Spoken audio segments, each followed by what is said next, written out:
I am filming a very vulnerable topic, and I wanted to bring you guys along on what I'm creating for it as a resource. I'm going to talk from my perspective. This is very intimate for me. I never really share a lot of this stuff on my channel, but most recently I have, and I'm struggling. I'm not going to sit here and pretend that I don't struggle, because I do. I hide it all. So I went on well, first of all, hello, welcome. I am Monique. I am a late diagnosis of all things. This April. This April is when I decided I could not no more and that I needed help. I was already on a really low dosage of fluoxetine, and that was the dosage my OB had prescribed, because it was getting way out of hand. Out of hand is the depression and the anxiety were really crippling. The intrusive thoughts, the meltdowns, the shutdowns. I did not know what was going on with me. However, if you are a mother of a neurodivergent child, often than not, it's hereditary. So I went for diagnoses. I wanted to know what was going on with me. For first time in my life, I shared everything with this psychiatrist, and it was so scary, because they can tend to just misdiagnose, or they can tend to just, judge inadvertently. And I didn't want to put myself out there. I never wanted to put myself out there.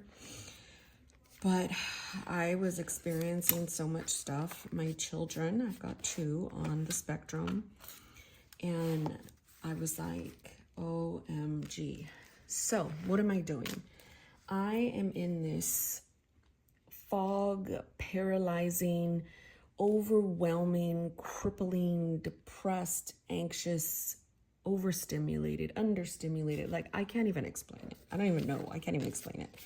So I was like, what about if you get a notebook and just so where you can put all your little stuff on, and just let it be okay with all the things that you're struggling with. And I went to Pinterest, sleep. The sleep has a lot to do with my ADHD, and my anxiety, my OCD.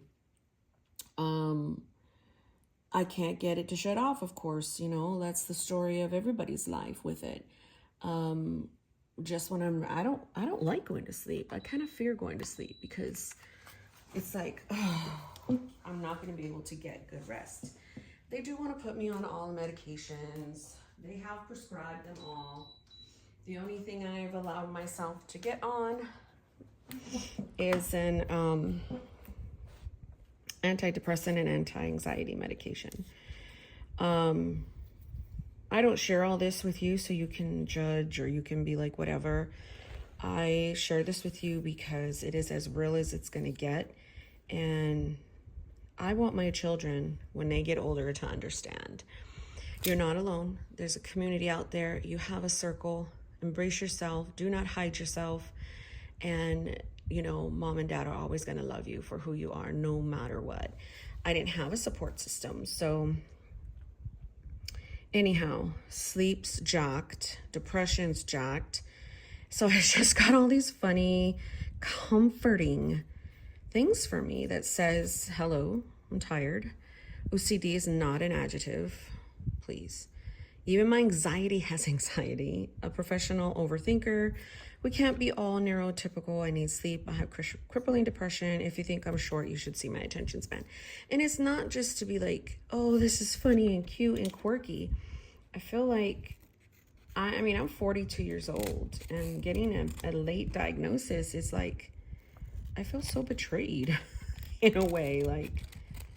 What happened? why did my parents just fail me? But my parents failed me in a lot of different areas, but it's not an excuse. Like, I still love them, forgive them, rest in peace to the both of them. And, you know, hey, they had 6 kids, and more than likely all of their children are probably neurodivergent, you know, and they just didn't know. When you grow up in an era where mental health is not supported, you know, they don't know. They just try to do the best they can. So my props to my parents. You know, I wish they did better, but they did what they had with what they had given, and I'm gonna appreciate them. At least they tried. I don't know. And if their trying wasn't enough, they did what they could. You know what I mean? So I was like, find a notebook. And I didn't want to go buy one. I actually really like how this looks, but the book I wanted was just so I can write facts, things that, like, I want to nerd out with all the things that I have. And I know someone's like, why would you want to do that? It's because all of the information seeking makes me feel better. The writing helps me. I can connect the dots.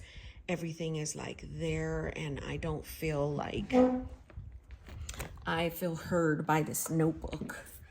So I was like, okay, you can just write all the things. I have a counseling background. I sought out counseling and human, you know, psychology and all that really young because I wanted to make sense even back then of what was going on with me and my family. So I went to get a degree to pursue, like, diagnose the diagnosis. But then it was all fun and games when I was coming down to the last 6 classes to get licensed, and I started having major problems and triggers and issues into my trauma and like stuff like that. So I was like, there's no way that I'm going to sit here and like kind of listen to people that are struggling when I cannot even help myself.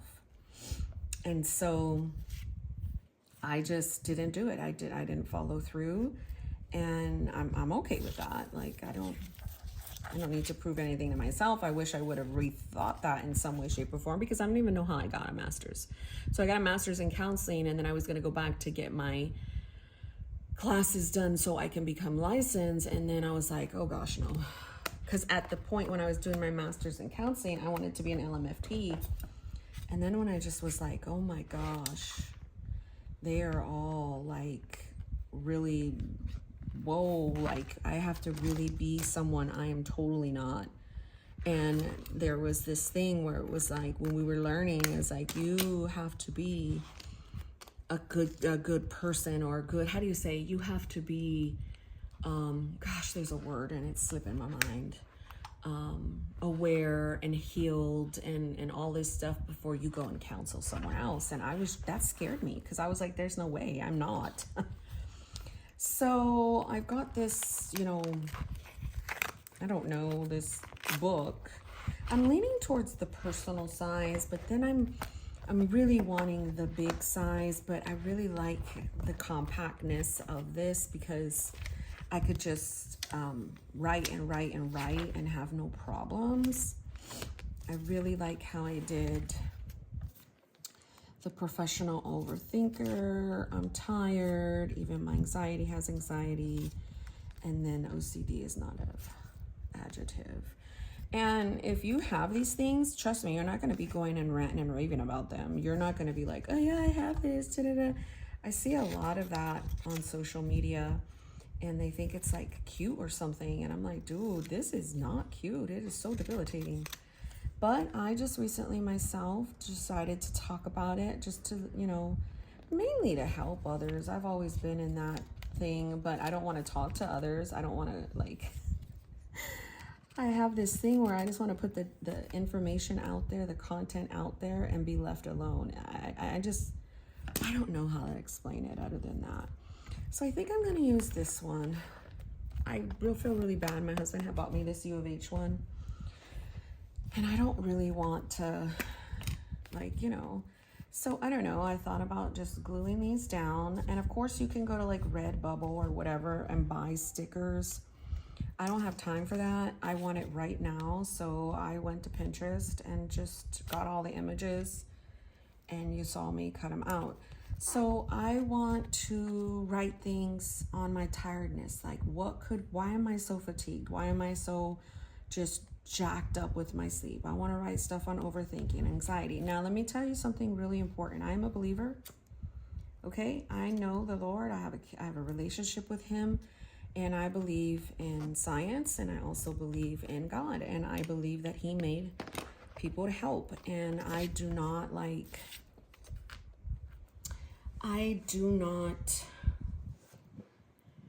how do you say? I do not like people that are going to just God shame you.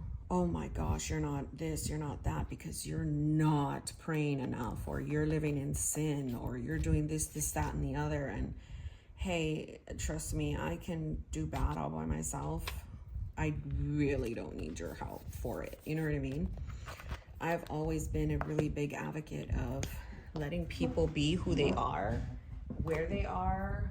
I think I attribute that to my upbringing at Victory Outreach Church in La Puente, California. I just saw them, my parents would make us go all the time, and I saw them be as real as they could be with anybody. They invited the cholos, they invited the prostitutes, they invited everyone and anyone, and I saw cholos getting saved at the altar. And I was just like, I couldn't understand it. I'm like, what is happening? What are these people doing? Why are they running all over the place? Because why are they talking about this spirit? Why? I mean, like all the stuff, you guys. Look at that. I really like it. So I attribute that to that. So I just wanted a space to be me in my most rawest form. I don't want to put that in my book, my main book, because I find that when I do that, I get very sad, because I'm like, I haven't really, I guess, truly accepted a lot, and that's going to take time on my end. But I do know all of the information seeking that I want and have in my brain, even though I know it's there, like I've went to school for some of it, I can't even think about it. I can't even I don't know. I just can't. I don't know if I want that there. I might print more things.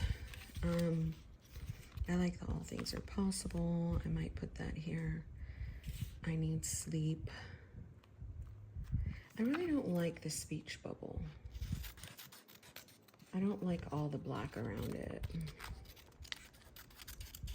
because it's like not all the way, but I do need sleep. Let's be real. So, I mean, I do realize with me sharing this, I might get people who have their own opinion of stuff. I think you can have your own opinion, that's fine. But if I feel that it's crossing my boundary, I will either delete or block you, or just remove your comment. I don't know. I just don't need that kind of negative energy in my life. I just want an outlet to just be me and have a resource. And I think this will be a nice resource for me to just put down everything that I want to put down in here. And I want it to be undated. You gotta go potty, best friend? You gotta go potty, honey? Oh, you're so cute. Give me a kissy, kissy, kissy. You just say hi, friends. You just say hi, friends. Say hi, friends. Hi, friends. Hi, I'm so cute. Okay, let me put her out. Oh, there's my baby doggy. There's my baby doggy. Go potty. She's like, for real? Samantha, you wanna go potty, your sister? Come on. Let's go. Let's go potty. Hurry. Hurry, hurry. Come on, mama. So I want an area where I can just do things. And if it's bad, good, or ugly, that's okay. I can kind of go put it away and be like, okay, I've had enough for today. Come on, son. You go potty? Hurry, first starts raining. Come on, viejita. Okay, it's my sister. She's so cute when they go together. So, yeah. Who knows what I'll put in it? I'll share as I do it.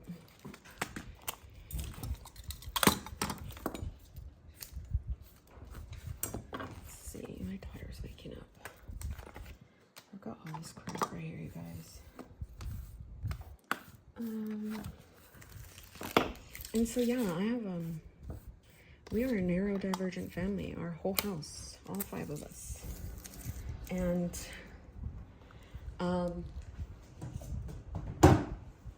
we just make this a really safe place for all of us to just kind of like be who we are and like try to accept everybody, and let's talk it out. Let's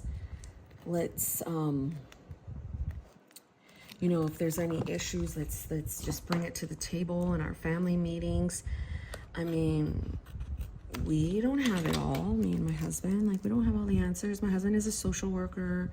He works in the counseling arena himself. But we don't have it all, but we do with the Lord, and we do with, you know, some of our training and our experience. And if we, between me and him both, we'll figure something out for ourselves and our kids. But when it comes to ourselves, we have to be our most biggest cheerleader, you know. And just looking at this makes me feel better. You want to know why? Because for so many years, I would say these things to myself and have a label like, why are you thinking so much? Like, just stop, be quiet. My inner critic was very bully. It's still very bully. And then the level of energy, when it started just leaving after I came from like really hyper moments, I'm like, what is this? Anxiety has been there and depression has been there since I was 8, 9 years old. But I don't know, just looking at this makes me feel validated. It makes me feel like I'm not alone. And then even talking about it with y'all, it's like, okay, so I don't know what I'll put up in front, but timer going off that I needed to take my medication.